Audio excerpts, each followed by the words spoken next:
Están presentes Javier, Wilson, Roger, Cristian, Julio, Jorge, Luis Bobadilla. No sé si está Luis Bobadilla. No sé si está Luis Bobadilla presente. Tampoco la veo a Sol ni a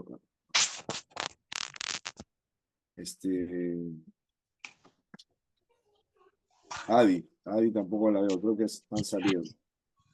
Ya bueno. Continuamos entonces. Estábamos viendo el punto de partida para ir analizando la naturaleza humana de Jesús, ¿no? Y empezamos con Mateo, el versículo 1, el capítulo 1 del 18 al 20, y los detalles de su concepción y luego de su nacimiento, ¿no? Entonces ya desde el comienzo lo sobrenatural de la concepción estaba ahí, ¿no? Ahora, el relato de Lucas en el caso de Mateo, el relato resalta lo sobrenatural, ¿no? De la participación del Espíritu Santo en la vida de María, ¿no? En Lucas, un poco da más detalles, ¿no? Que Mateo, Lucas 1. Lucas 1, Lucas extiende un poco más su narración sobre cómo se van a dar las cosas, ¿no?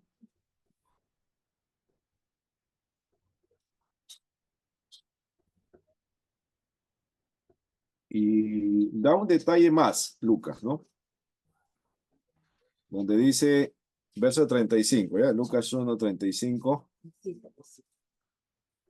dice, respondiendo el ángel le dijo, ¿no? Y ahora le va a explicar a María cómo va a dar esto, ¿no? El Espíritu Santo vendrá sobre ti y el poder del Altísimo te cubrirá con su sombra.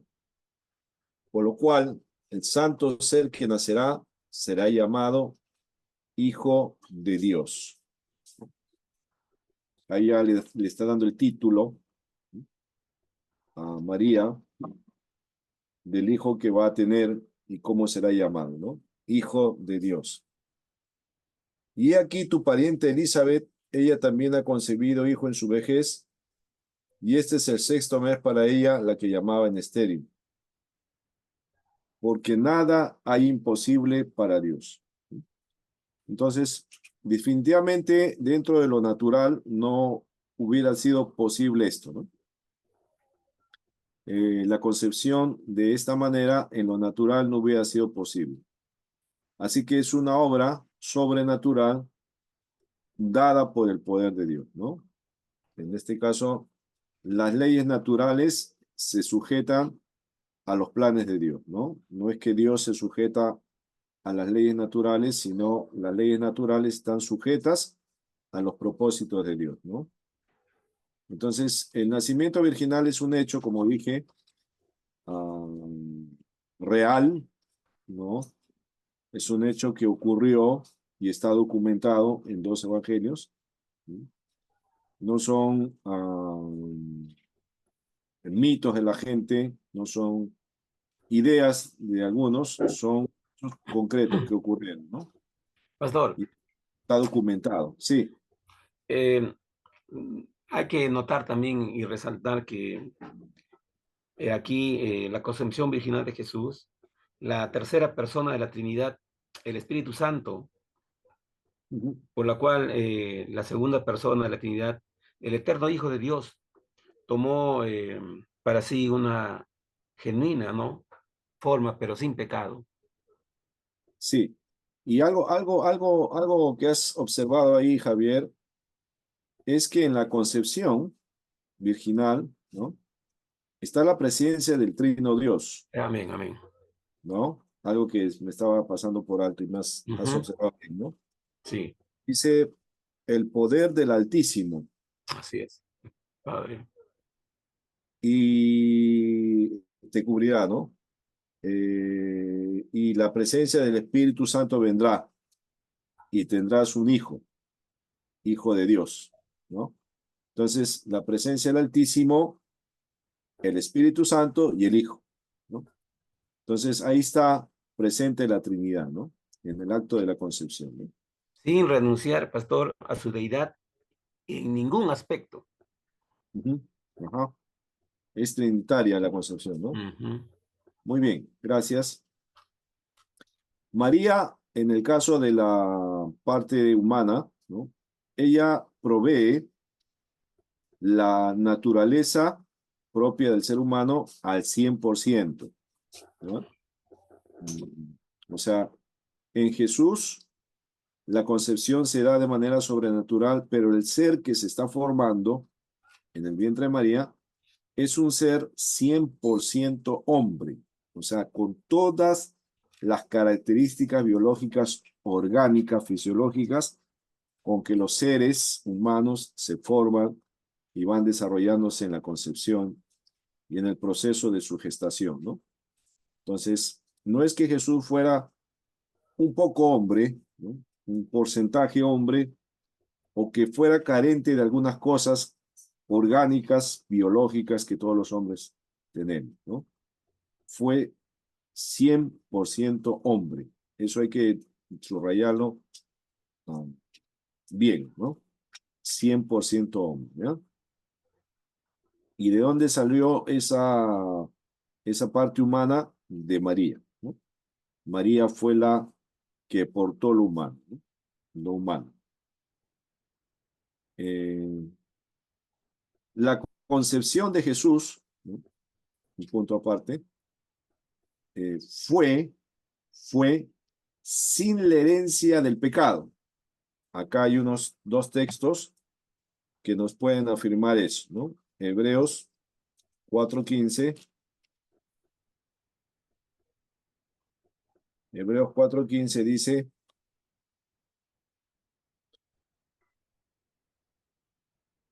porque no tenemos un sumo sacerdote que no se pueda compadecerse, que no pueda compadecerse de nuestras debilidades, sino uno que fue tentado en todo, según nuestra semejanza, pero sin pecado, ¿no? Primer texto que nos certifica que Jesús no vino con pecado, ¿no? O no nació o fue concebido con pecado, ¿no? Romanos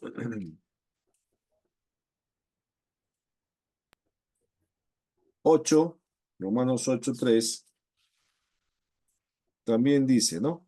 A ver, Romanos 8:3 dice,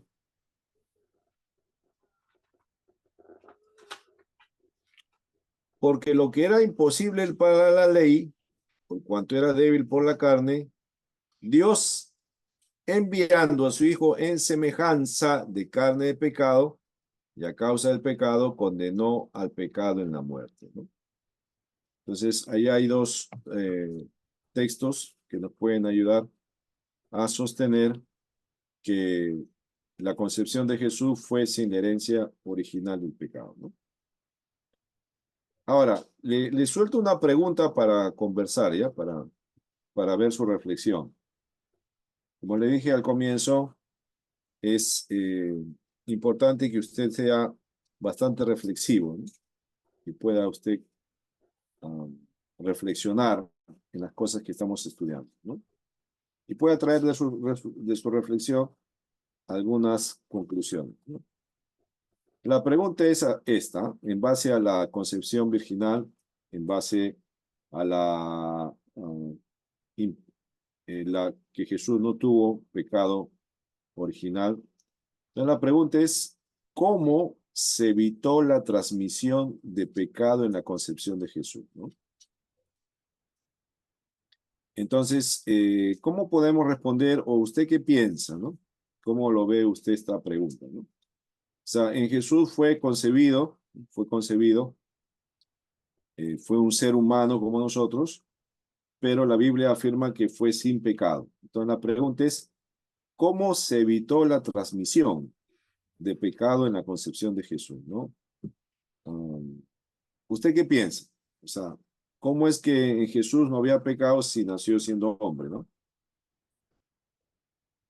Eh, no había semilla humana, pastor, porque en eso tenemos que entender. Ujú, ujú. Pero María era pecadora, pues, ¿no?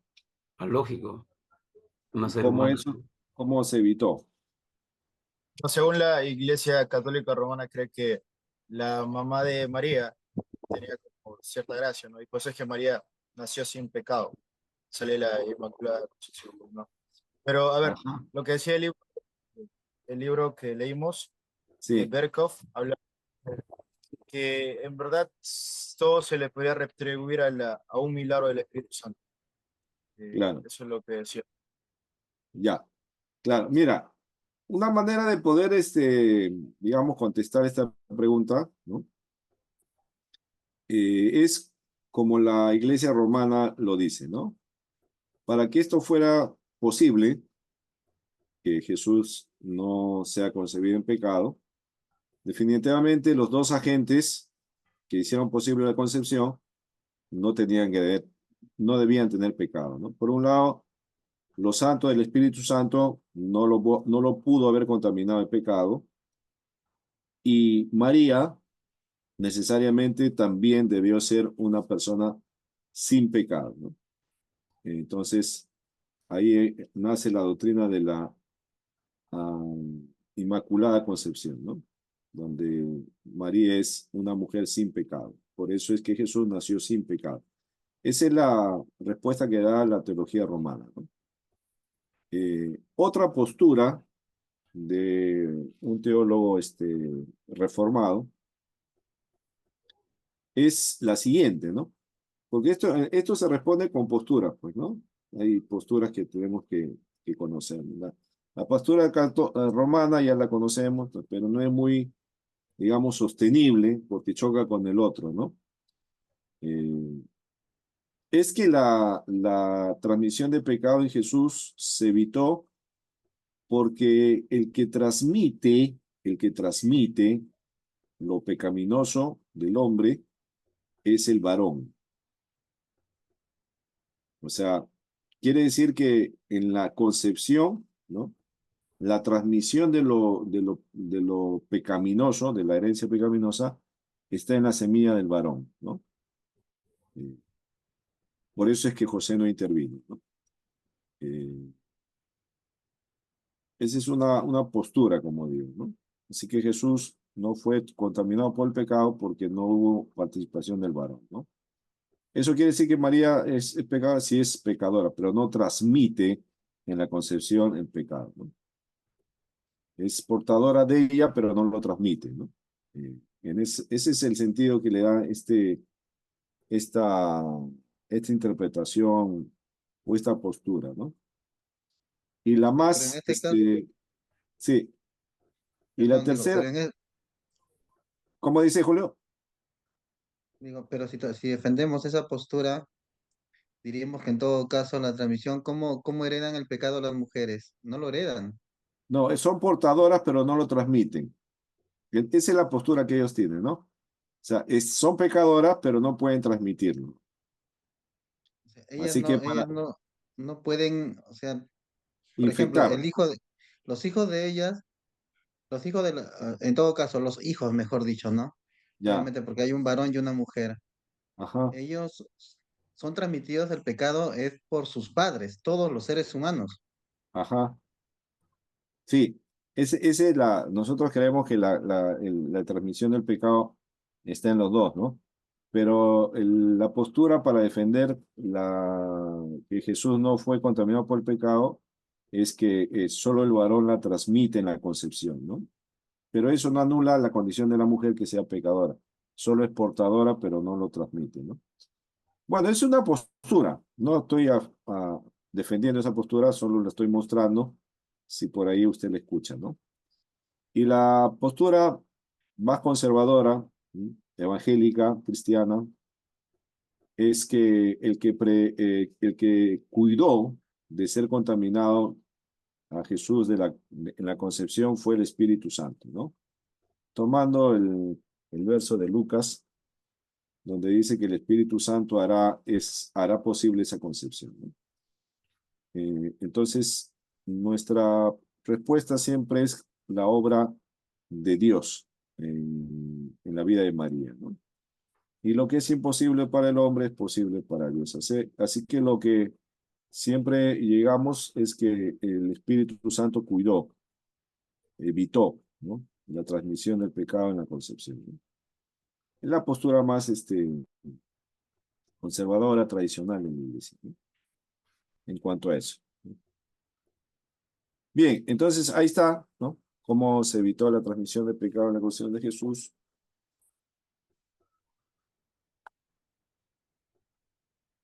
Jesús tuvo un linaje humano, ¿no?, o sea, una descendencia humana, Ujú. una cronología humana, ¿no? Jesús tuvo una nacionalidad como israelita, ¿no? Fue descendiente de Abraham, ¿no? Ahora, interesante el capítulo 1 de Mateo.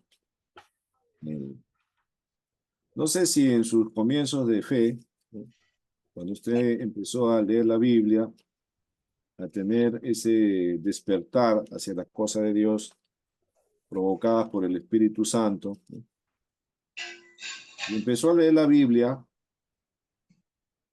había secciones en la Biblia a veces que no eran muy favoritas para leer, ¿no? Como por ejemplo las genealogías que se presentan en Mateo, ¿no? Si vamos a Mateo, Presenta. ¿no? Un poco pesadita la genealogía, a veces lo obviamos, ¿no? Porque ¿cuántos nombres hay ahí? ¿Qué de importancia tendrán esos nombres, ¿no? De frente nos vamos hasta el nacimiento, ¿no? Lo obviamos esa lista de nombres, ¿no? Sin embargo, esta lista que Mateo da en capítulo 1, del 1 al 17, ¿no?, es un dato bastante importante para asegurar que Jesús no vino de la nada y apareció de un momento a otro, ¿no?, sin tener ningún antecedente ni árbol genealógico, ¿no?, ni descendientes anteriores, ¿no?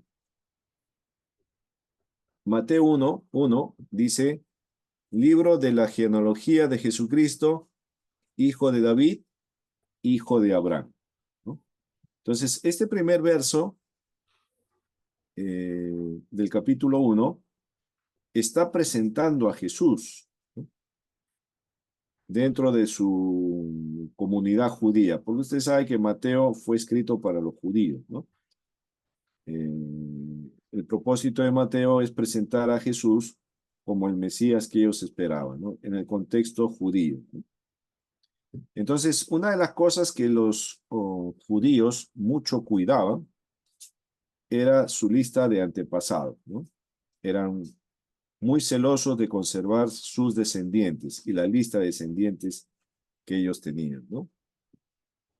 Esto vendría a ser esta lista de antepasados, ¿no?, que Mateo va a registrar acá. Esto vendría a ser como lo que hoy para nosotros vendría a ser nuestra identidad dentro de la sociedad, ¿no? Nosotros, ¿cómo nos identificamos dentro de la sociedad que somos peruanos?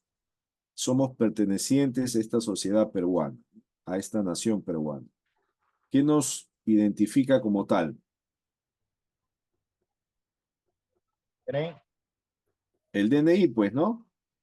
El DNI es su cédula de identificación nacional, ¿no? Entonces uno va y se presenta con el DNI y se identifica que ha nacido en el Perú y ha nacido de tales padres, es su cédula de identidad como ciudadano, ¿no? En el tiempo de Jesús, en el tiempo del Nuevo Testamento, ¿cómo se identificaban a las personas, ¿no?, que eran parte de esa nación, de esa sociedad? Justamente se identificaban y se hacían presentes a través de su lista de antepasados, ¿no?, o su genealogía. su árbol cronológico, ¿no? Ese era el DNI. Entonces, lo que Mateo está haciendo en este primer capítulo es presentar a Jesús y presentarlo con su DNI.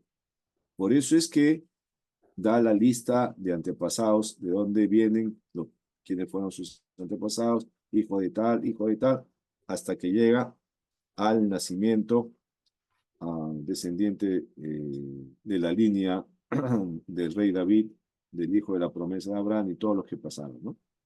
Entonces, esto es Aunque, importante. Sí, perdón, pastor, aunque Jesús, José no intervino, pero en la genealogía de Mateo lo cuenta como que viene de José, así es, su así genealogía, es. ¿no? Interesante. Y por eso era necesario que José se quede. Por eso el ángel dijo, José, quédate, porque es necesaria tu presencia para darle identidad al ser que van a ser, ¿no? Entonces, este capítulo 1 nos muestra con toda confianza de que Jesús tuvo una nacionalidad como todo israelita, ¿no? Fue descendiente de Abraham, en este caso por la promesa, ¿no? Jesús, en la genealogía de Lucas, ¿no? Nos indica, la genealogía de Lucas es un poco distinta a la de Mateo, ¿no? Cuando vemos la de Lucas, en el capítulo 3, Mateo empieza desde el patriarca Abraham, ¿no? Y del rey David, ¿no? Empieza su lista para afirmar que Jesús es el hijo de la promesa y el hijo que se espera como rey, ¿no? En cambio, Lucas tiene otro propósito al momento de mostrar la genealogía, ¿no? Lucas muestra el nacimiento y la genealogía de Jesús en una lista desde Adán, ¿no? Desde Adán en adelante, ¿no? O sea, él quiere mostrar de que Cristo viene de la misma, ¿no es cierto? De la misma condición donde venimos todos los hombres, ¿no? O sea, desde Adán, o sea, Cristo no tiene un linaje distinto al nuestro, no viene desde un una persona extraña, ¿no? Que no comparte con nosotros las mismas características, ¿no? Sino al contrario, él viene desde donde venimos todos, Adán, ¿no? En un sentido universal, ¿no? Mateo se refiere más a un contexto más nacional, ¿no? Como cumplidor de las promesas dentro de su pueblo, ¿no? Lucas no tiene la visión de Mateo, porque Lucas no escribe a judíos, ¿no? Su público es más gentil, ¿no? Y presenta a Jesús como un hombre de la descendencia de donde vienen todos los hombres, pues de Adán, ¿no? Esa es la diferencia con la genealogía de Lucas, ¿no? Ahora, otro aspecto de la naturaleza humana de Jesús es cómo él se llamó y cómo lo llamaron también, ¿no? Por ejemplo, acá en Juan 8:40, ¿no? Y Hechos 2:22, Romanos 5, escribiendo Pablo, se le va a dar un título a Jesús, ¿no? Por ejemplo, en Juan 8:40, si puede buscar 8:40, Juan.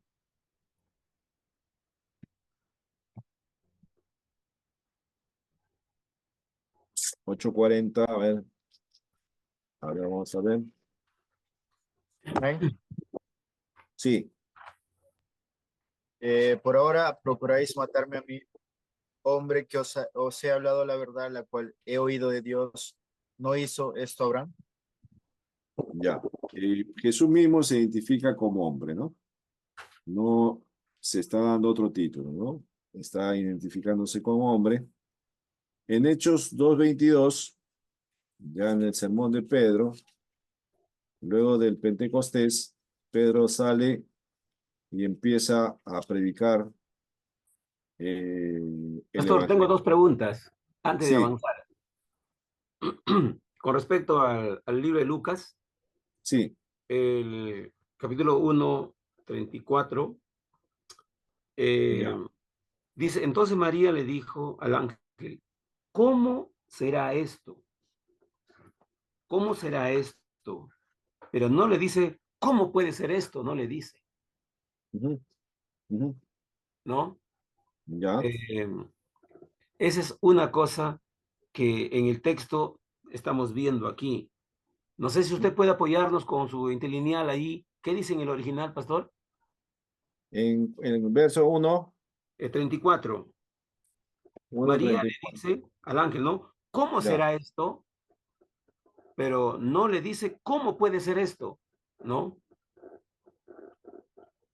Allá, la palabra será o puede. Exactamente, ahí está. Ya. A ver, vamos a ver una traducción a tu A ver, pregunta. por favor. Vamos a ver una traducción. De repente, cómo han traducido esta palabra, ¿no? Porque en la Reina Valera dice cómo será. Está en un verbo futuro, ¿no? Todavía no ha acontecido y ella se pregunta cómo será, ¿no? Vamos a ver el otro. Acá hay una versión. mm, la NBI, por ejemplo, es una versión, aunque tiene sus cositas, pero nos puede ayudar también. Pastor, Eh, pero siempre pensando cuando dice, si María dijera, ¿cómo puede ser esto? Entonces estaríamos entendiendo, ¿no? Y María podría entender, ¿qué me toca hacer a mí? ¿No? ¿Cómo puedo apoyar? ¿Qué me toca hacer ahora a mí? Ya que todavía no convivo con mi prometido. ya, ya. A ver, vamos a ver acá. ¿Qué dice esta versión? A ver cómo lo traduce, ¿ya?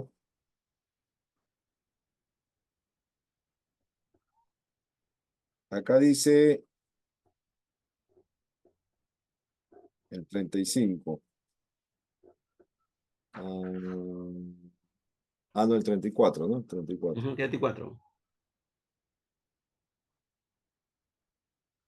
Ya, en esta versión dice, pero ¿cómo podrá suceder esto?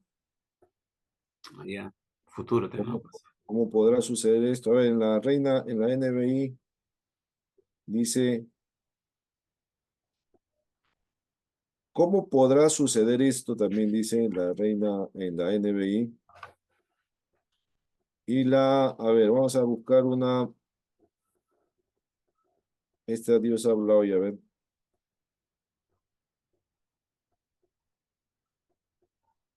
vamos a ver cómo la traduce Dios ha hablado. Ya. Dice, ¿cómo podrá suceder esto si no vivo con ningún hombre? Ya,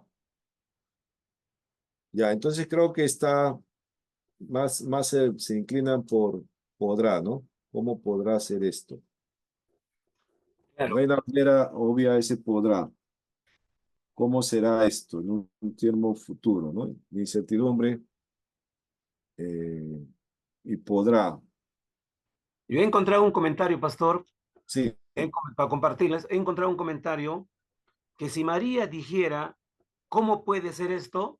Se estaría entendiendo que María estaría colaborando, ya. pero el original dice, ¿cómo será esto? Deja en libertad absoluta al Ujú, Señor, ¿no?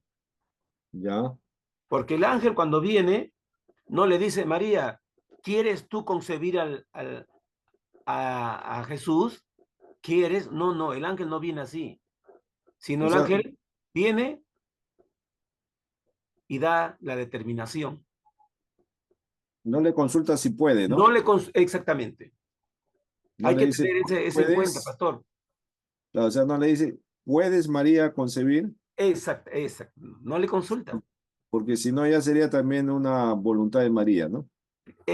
Ahí donde cae muchas veces la teología católica romana cae en ese hecho y hay que prestar mucha atención ahí porque el Ya, Señor claro, no, la participación de María en la concepción es nula, ¿no? O nula, exactamente. A sea, eso ella quería enfatizar. no depende de ella las cosas. Lógico. depende de la obra de Dios. Por tanto, el El- nacimiento del Redentor no depende del consentimiento de María, ajá, como ajá, ha sido afirmado por los teólogos católicos romanos. así es, no, no depende de ella, pues, Exactamente. solo es un instrumento, pues, ¿no? Sí, pastor, Ya, algo para acotar, ya que estamos está bien. avanzando. Gracias, Javier, gracias, está bien observado ahí, ¿no? Claro, es nula, la participación de María es nula, pues, ¿no? No, no lleva ningún mérito. Exactamente. O sea, no podemos reconocer un mérito en la concepción. Si ella no hubiera cedido, entonces no hay concepción. No, es un instrumento, ¿no? Ya, entonces, en el caso de Jesús, en cuanto a su situación de hombre, él se está llamando como tal, ¿no? Y también lo están llamando como hombre. Hechos 2:22, Pedro está mencionando en su discurso, Hechos 2:22. A ver, Hechos 2:22. Dice, varones israelitas, oíd estas palabras. Jesús Nazareno, varón aprobado por Dios, ¿no? Entonces le está dando el título de varón a Jesús, ¿no? Eh, reconociéndolo como tal, pues, ¿no? Romanos 5:15, Pablo dirigiéndose a los romanos, dice así, 5:15. Pero el don no fue como la transgresión, porque si por la transgresión de aquel uno murieron los muchos, abundaron mucho más para los muchos la gracia y el don de Dios por la gracia de un hombre, Jesucristo. Entonces, en Romanos y en la teología paulina también se le está refiriendo a Jesús como un hombre, ¿no? Y estos términos de hombre tienen que ver con la parte física, humana, ¿no? Tal y como nosotros nos identificamos, ¿no? Como hombre, biológico, lógicamente, ¿no? Ah, el título que Jesús usó en los evangelios fue el título Hijo del Hombre, ¿no? Entre otros, bueno, entre otros títulos también que él usó, ¿no? Hijo del Hombre. Mateo 8:20, por ejemplo, Ujú. se presenta con ese título, ¿no? Mateo 8:20. Ahora vamos a ver. Mateo 8:20. Dice, Jesús le dijo, las zorras tienen guaridas y las aves del cielo nidos, mas el Hijo del Hombre no tiene dónde recostar su cabeza, ¿no? Y el 11:19, ahí nomás en Mateo, dice, vino el Hijo del Hombre, que come y bebe, y dicen, he aquí un hombre comilón y bebedor de vino, amigo de publicanos y de pecadores, ¿no? Es otra vez el título de Hijo del Hombre, ¿no? Pastor, Sí, ¿tiene relación cuando Bartimeo le dice, hijo de David? no, ahí ese título es diferente. Diferente, ¿no? Diferente. Hijo de David es otro título, ¿no? Pero del hombre está hablando, ¿no? Y De su acá está descendencia. hablando otro título, Hijo del Hombre, ¿no? Este título designa uno que comparte la naturaleza y cualidades humanas, ¿no? Por eso cuando Jesús Esto es dijo, sí, adelante, no, era una pregunta, pastor, eso está relacionado con lo de Isaías. de Isaías, dime el pasaje, ¿qué pasaje?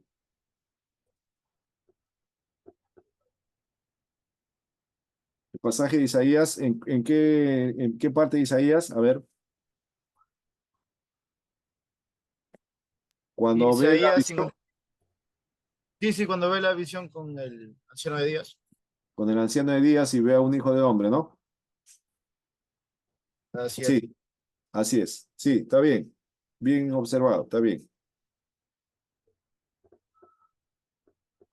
Por eso Jesús menciona que el Hijo del Hombre no tiene dónde recostar su cabeza, ¿no? Una necesidad de descanso.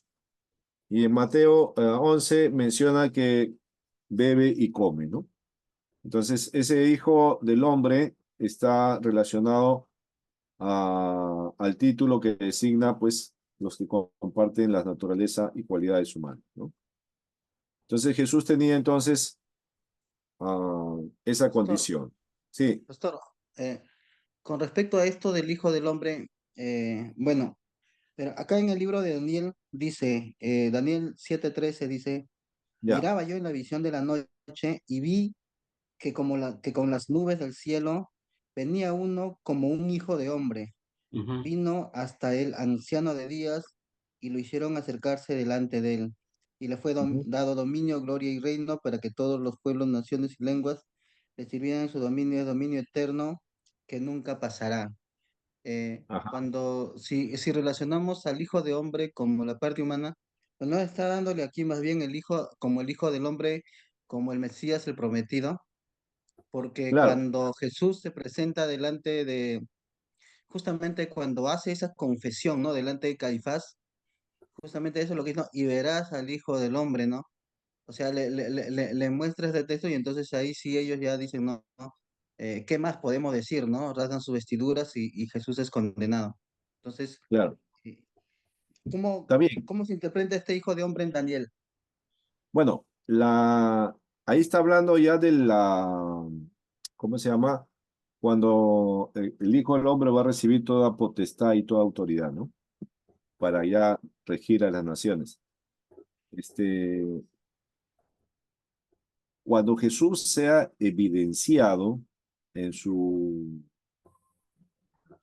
manifestación visible, ¿sí?, a la humanidad y ejerza, ¿no?, ya el fin de los tiempos y tome ya el protagonismo final, ¿no?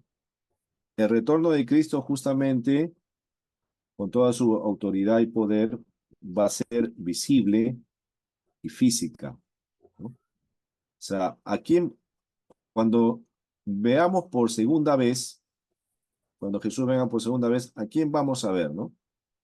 Hijo del hombre. Ay, a un espíritu que No, no, no, solo no. algunos van a ver. ¿A quién lo vamos a ver? Vamos a ver al Hijo del Hombre. Ven. O sea, la humanidad de Cristo es humanidad que se fue después de la resurrección. Lo vamos a ver, vamos a contemplar, ¿no? Entonces, ese término de Isaías en relación a la, a los títulos que vemos en los evangelios va en esa dirección, ¿no? Vamos a ver a Jesús en su humanidad, ¿no? Por eso cuando, fíjate, interesante, tocando este punto que ha hablado Julio, cuando los apóstoles en el libro de Hechos estaban un poco todavía perplejos por la resurrección de Cristo, estaban todavía, ah, y Jesús tuvo que quedarse 40 días, ¿no?, para dar señales de que había resucitado, porque bueno, no es tan sencillo entender la resurrección, pues no son cosas que pasan todos los días, pues, ¿no?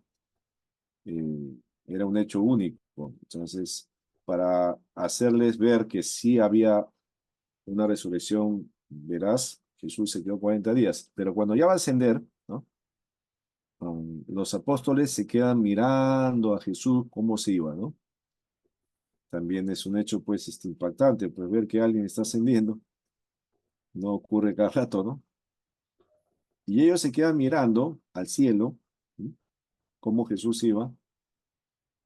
Y el ángel se le aparece y le dice, ¿qué hacen mirando al cielo, no?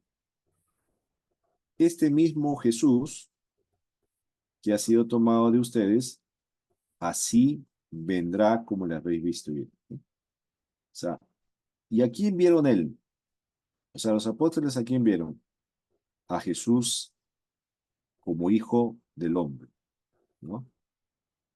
Con toda su conformación humana, tal y como nosotros la tenemos, ¿no? Lógicamente glorificado, ¿no? Cuerpo glorificado. Con un cuerpo glorificado, ¿no? ¿Y Ujú. cómo se fue Jesús? Con un cuerpo. se fue con marcas de los clavos, de la lanza, ¿no? Y dice, así vendrá otra vez. Pastor, Entonces, sí, perdón. Sí, dime. justamente eso que lo que dice Marcos, ¿no? Ya lo encontré. Capítulo 14 del libro de Marcos, el Ya, versículo, eh, el versículo 61, dice, ¿no? Pero él callaba y nada respondía. El sumo sacerdote le volvió a preguntar, ¿eres tú el Cristo, el Hijo del bendito? Y Jesús le ujú, dijo, mira esta declaración hermosa, ¿no? Y Jesús le dijo, yo soy. Y ahí es justamente cuando le da ese texto, ¿no? Y le dice, y veréis al Hijo del Hombre sentado a la diestra del poder de Dios y viniendo en las nubes del cielo. O sea, cuando ellos, o sea, los judíos entendían que cuando hablaban del Hijo del Hombre, no solamente estaban hablando como una persona natural, sino estaban hablando del Hijo del Hombre, del Hijo de Dios, ¿no? Del Mesías prometido que iba a venir, ¿no? así es, así es. Por eso dicen, ¿no? Entonces el sumo sacerdote, rasgando sus vestiduras, dijo, ¿qué más necesidad tenemos de testigos, no? Entonces, Así había es. un título especial, era un título especial también el Hijo del Hombre. Ajá, ajá, sí, muy bien. Pastor, Es- Mateo lo dice así, en Mateo 24:27 lo dice así, a ver, porque como el relámpago que sale del oriente y se muestra el occidente, así será también la venida del Hijo del Hombre. así es. O sea, ese título tiene, bueno, ya sabemos que no podemos dividir, 80 veces, pastor, lo relata el sí, Hijo del Hombre, se encuentra en la claro. Biblia. O sea, lo que Julio está diciendo también es cierto. O sea, no se puede dividir, ¿no? Ujú, A lo divino con lo humano, ¿no? O sea, es una persona, hemos dicho, ¿no? Y en esa persona se están manifestando algunos títulos, ¿no? Hijo de Dios es otro título, ¿no? ujú. Hijo del hombre es otro, pero están distinguiendo algunas características propias de la persona, ¿no? Entonces sí, la manifestación de retorno de Cristo va a ser pues en esa evidencia de la naturaleza con la que se fue, pues, ¿no? Bueno, bueno, más adelante vamos a ver que hay unas cositas más profundas todavía, que nuestra mente a veces ya se va a quedar sin entendimiento, ¿no? Eh, Muy bien, entonces el título designa a uno que comparte naturaleza y cualidades humanas, ¿no? Hijo del hombre. Avanzamos un poquito más. Eh, en su vida Jesús mostró debilidades humanas y limitaciones humanas, ¿no?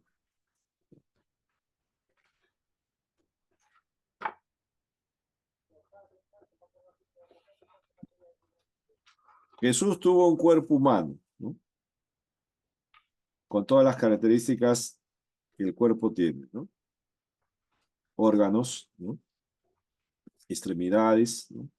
Cabello, sentidos, o sea, tuvo un cuerpo real, no fue una apariencia de hombre, un espectro de hombre, ¿no? Fue real, ¿no? Un cuerpo físico, material, ¿no?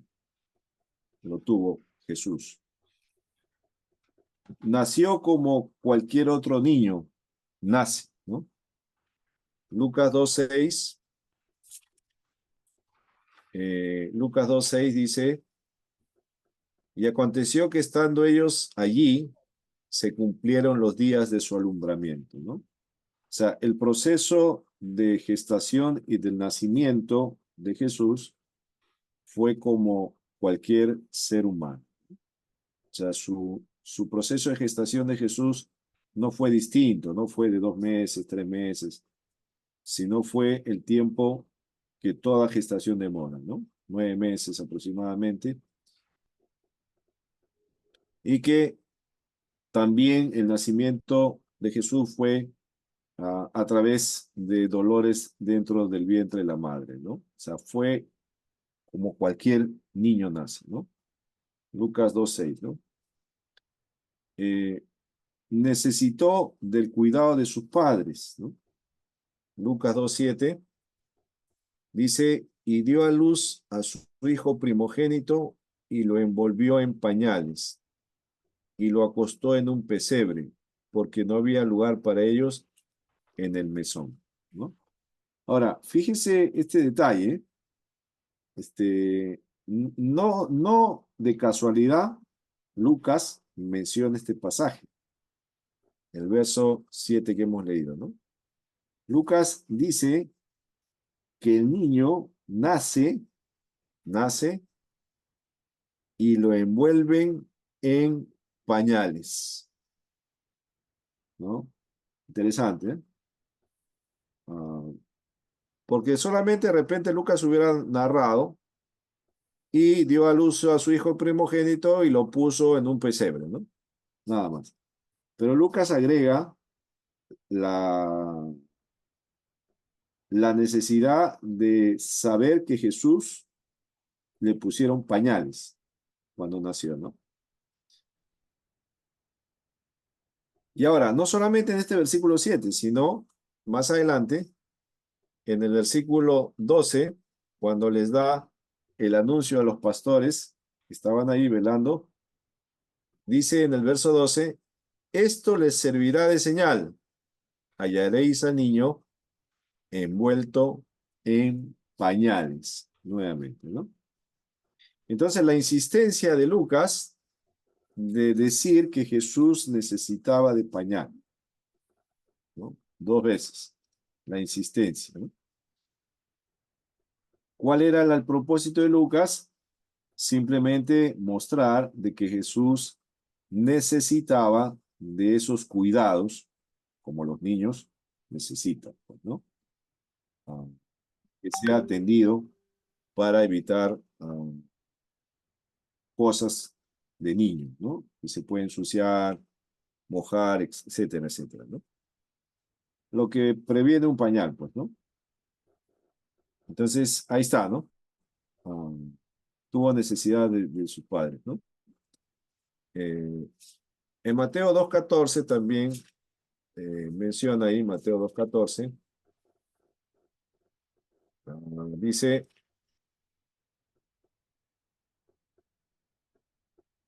y él despertando tomó de noche al niño y a su madre y se fue a Egipto, ¿no?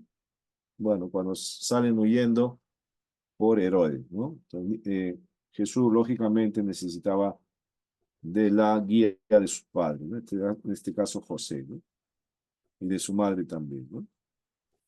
Entonces fue el cuidado para él como cualquier niño necesita, ¿no?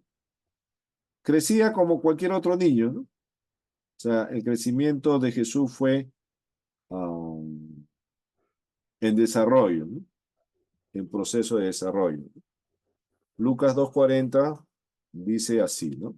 Lucas 2.40. Vamos a Lucas 2.40.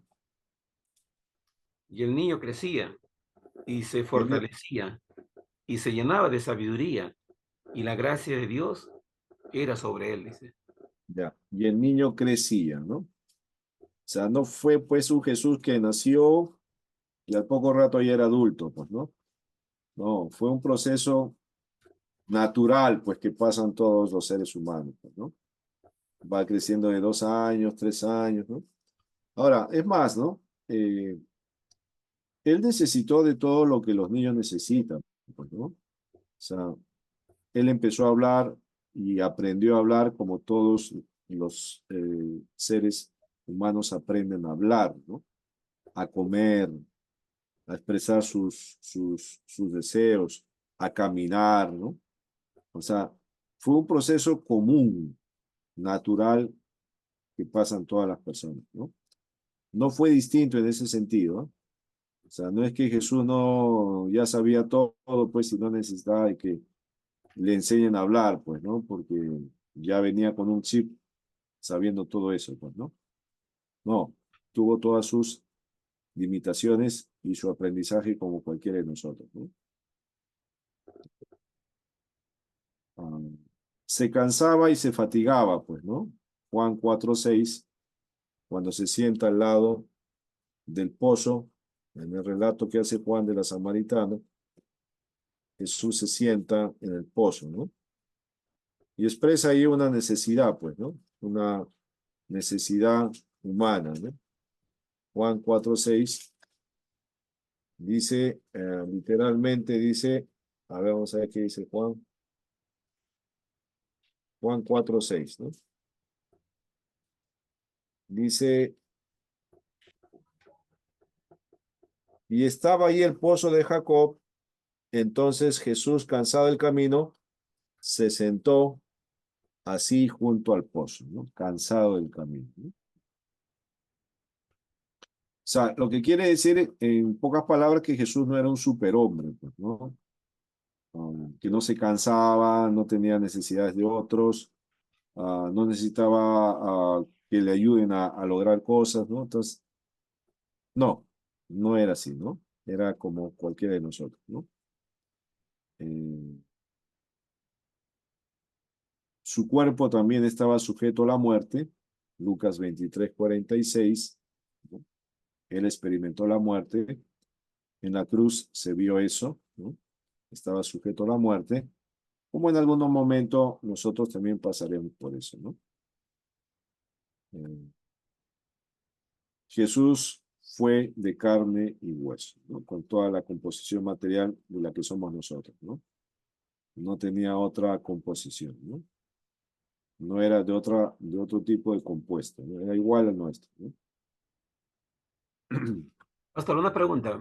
Sí, Eh, no se dice, no se sabe de la edad, pero en Lucas 2:51 hay un texto, sí, descendió con ellos, dice, y volvió a Nazaret, ya. y estaba sujeto a ellos, y su madre guardaba todas estas cosas en su corazón. Ujú, Los comentarios dicen, ¿no?, que hay un lapso de tiempo y Jesús vuelve, hay un promedio de 18 años de un velo, de un espacio que no se sabe, ujú. eh, pero aquí regresa a Nazaret. No, él se queda en Nazaret, ahí es donde, digamos, pasa todos los años, ¿no? Ujú. Nace en Belén, regresa a Nazaret y ahí se queda, ¿no? Hasta la edad de 30 años, ¿no?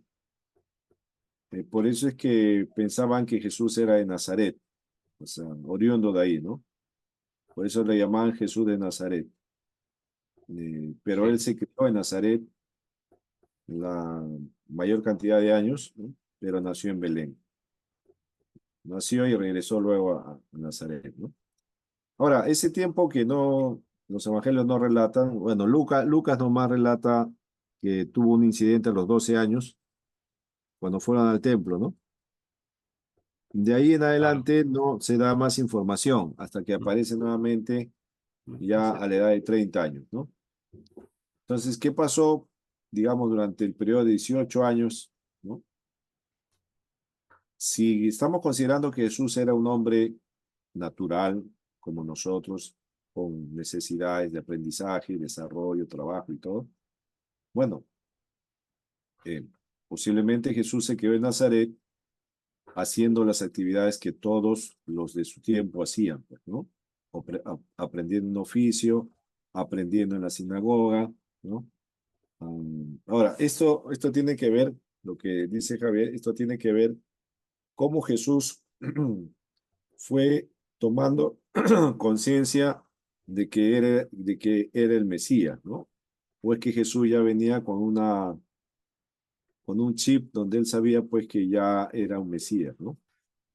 Y cómo fue él aprendiendo la Torá, porque en algún momento cita los pasajes de la Torá, ¿no? De los salmos, los profetas, los cita Jesús, ¿no?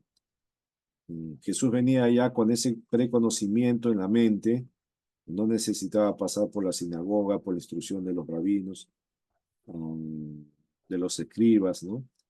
Él no necesitaba pasar por eso porque él ya venía con un conocimiento preadquirido porque es hijo de Dios, entonces no necesita. No, estamos viendo que él fue, pasó por todo el proceso por donde pasamos todos nosotros, ¿no? Fue creciendo en sabiduría, dice la palabra, ¿no? Entonces él pasó, los 18 años fueron formativos para Jesús, ¿no? como una persona humana, pues, ¿no? Eh, Hay algunos escritos, ¿no?, que tratan de poner a un Jesús, pues, mágico, ¿no? Son de algunos evangelios, pseudo evangelios, ¿no? Donde ponen la figura de Jesús, pues, como un personaje bastante mágico, obrador de milagros desde su niñez, ¿no?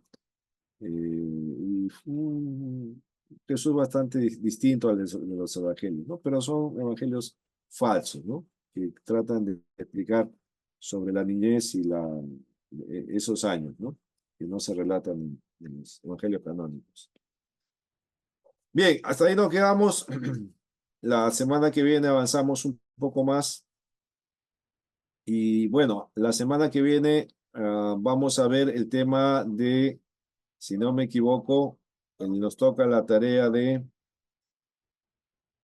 déjenme ver, quiero observar acá un detalle.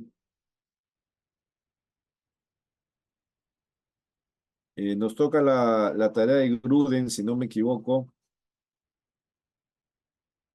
Voy a revisar, ¿ya? Usted tiene el sílabus también, así que no hay problema, pero quiero dejar claro, ¿ya? Para que no haya problemas en cuanto a lo que se tiene que leer, ¿no?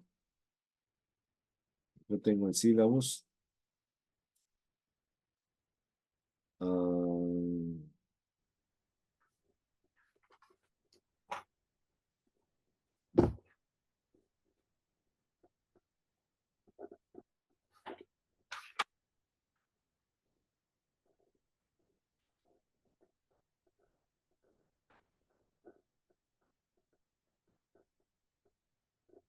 A ver, acá está. Ya.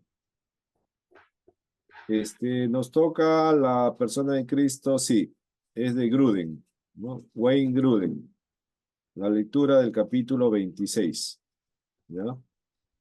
Ya. El tema, la persona de Cristo, pastor, ¿no? Sí, la persona de Cristo. Del 553 al 590, ¿no? Al 590, sí, es la lectura. Y elaborar un mapa conceptual donde se muestra la humanidad de Cristo y otro donde se muestra la divinidad de Cristo, ¿no? ¿Cómo es el mapa conceptual, pastor? O sea, en una hoja creo que es suficiente, ¿no? Mapa conceptual es un diagrama donde tú muestras conceptos breves sobre la humanidad de Cristo, ¿no? Por ejemplo, ahora estamos viendo algunos, ¿no? O sea, la humanidad de Cristo, ¿cómo yo puedo explicar la humanidad de Cristo en conceptos pequeños, ¿no?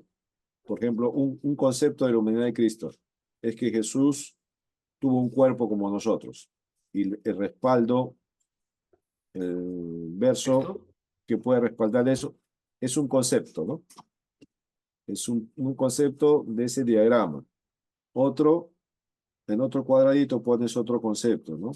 Jesús necesitó de la ayuda y formación de sus padres, texto bíblico, ¿no? Entonces, cada definición de la humanidad de Cristo, tú lo pones en cuadros pequeños, Como un ¿no? organigrama, pastor, así. Algo así, ¿ya? Ya. Pero ahí en internet, de repente puedes buscar mapa conceptual y te da modelos, ¿no? Ya, perfecto. Entonces ahí, pero es más o menos como un organigrama, es la idea, son figuras, ¿no? Que se ponen, recuadros, puedes poner círculos, Y eso ¿no? lo enviamos a su WhatsApp. Sí, eso sí es enviar. En una hoja es suficiente, no necesitas Ya. hacer más, ¿no? Una hoja es suficiente, tanto para la humanidad como para la divinidad, ¿no? Muy bien, hermanos, Dios les bendiga. Pastor, gracias. El buen Grude, no se olviden de leer, Ya, ¿no? bueno, Pastor, buenas noches. Disculpe, en la sesión 2 de lo que nos da la tarea, hay Sí, lectura 1, lectura 2, lectura 3, sí. 3. Solo vamos a hacer lectura 1, Ok, vale. Perfecto. porque Los el demás, otro voy a dejarlo para la otra clase, ok, muchas gracias, pastor. ¿ya? Vamos avanzando en la lectura de Wayne Gruden, ¿no? muy bien. Muy bien. Listo, Ya, descansen, pastor. Dios les bendiga. Oraremos Gracias. pues para terminar. Igual le envié, yo ya me adelanté. Igual ¿Ya envió? igual si falta mejorarlo, me avisa, por favor. Ah, ya, ahora lo veo entonces. A WhatsApp, ¿no? Ya. Bien. Oramos pues para terminar. Padre, gracias por la clase de hoy y el tiempo que nos das para aprender más sobre este tema y poder entender mejor, Señor, tus propósitos divinos al enviar a tu Hijo. Ayúdanos a tener siempre temor, humildad, Señor, al encontrar la verdad, Señor, a aprenderla. Y ayúdanos también, Señor, a enseñarla, siendo fieles a lo que tú has mostrado en tu palabra. Tu descanso, Señor, para cada uno de nosotros y tu bendición nos siga acompañando. En el nombre de Cristo. Amén. Amén. Buenas noches. Descansen. Nos vemos.